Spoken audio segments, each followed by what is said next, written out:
আশআরিগণ আরজ করিল, আশআরি মানে একটা দল, একটা জাতির নাম। আশআরিগণ আরজ করিলেন, ইয়া রাসূলুল্লাহ, আমরা কি অন্যদেরকে জ্ঞান দান করিব?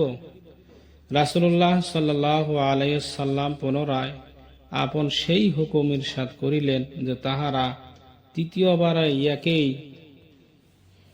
কথা আরজ করিল। নবী করিম সাল্লাল্লাহু আলাইহি সাল্লাম পুনরায় নিজের সেই হুকুম ইরশাদ করিলেন। অতঃপর তাহারা আরজ করিল, ইয়া রাসূলুল্লাহ, আমাদিগকে 1 বছরের সময় দিন।